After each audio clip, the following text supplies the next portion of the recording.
মহানায়ক উত্তম কুমার তার ছেলের বিয়েতে সৌমিত্র চট্টোপাধ্যায়কে খাবারের টেবিল থেকে উঠিয়ে দিয়েছিলেন, কিন্তু তার ছেলের বিয়ের নেমন্তন্ন রক্ষা করতে এসেছিলেন খোদ সৌমিত্র চট্টোপাধ্যায়।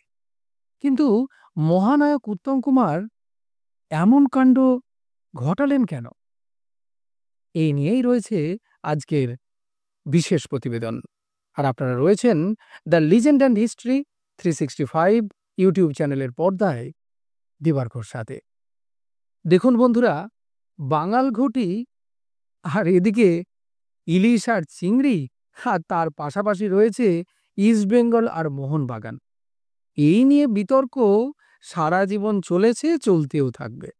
আর ঠিক তেমনভাবেই একটি বিতর্ক ছাড়া বাঙালির আজও সম্ভবত চায়ের আড্ডা সম্পন্ন হয় না। সেটি হলো উত্তম কুমার বড় অভিনেতা নাকি সৌমিত্র চট্টোপাধ্যায় বড় অভিনেতা। এই নিয়ে বিতর্ক চায়ের দোকানে চলতে গেলে ঘন্টার পর ঘন্টা কেটে যায়।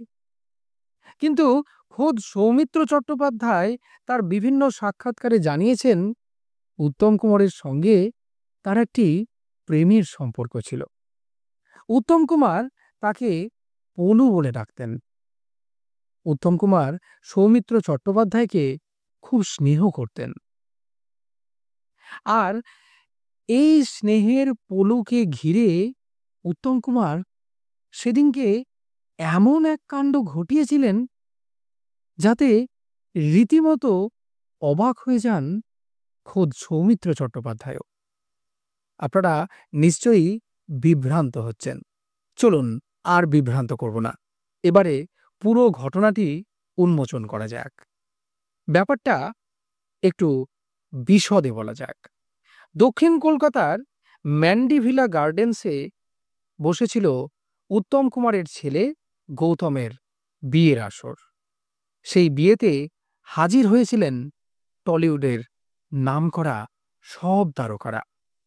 মহানায়কের ছেলের বিয়ে বলে কথা, আয়োজন ছিল দেখার মতো। সেই বিয়ের অনুষ্ঠানে নিমন্ত্রিত ছিলেন উত্তমের স্নেহের পলু ওরফে সৌমিত্র চট্টোপাধ্যায়।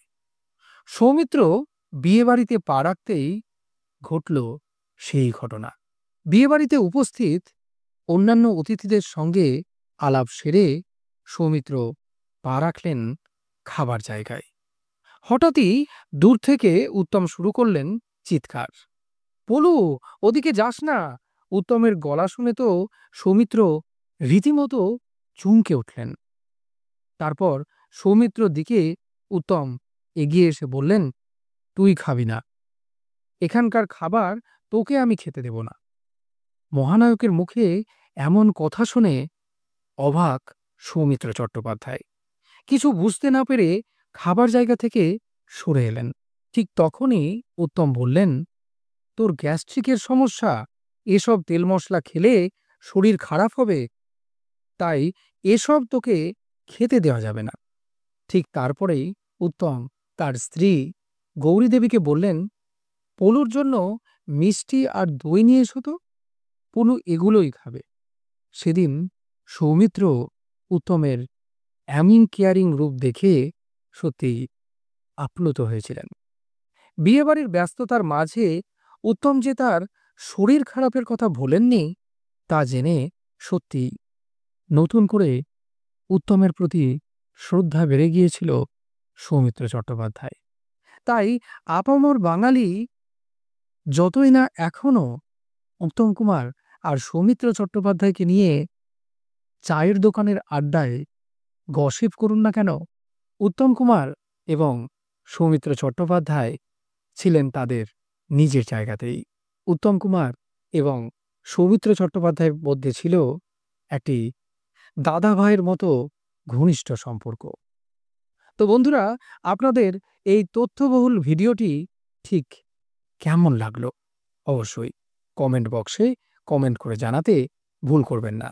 আর চ্যানেলে নতুন হয়ে থাকলে সাবস্ক্রাইবের পাশাপাশি পাশে থাকা বেল আইকনটিও প্রেস করার জন্য অনুরোধ রইল। নমস্কার।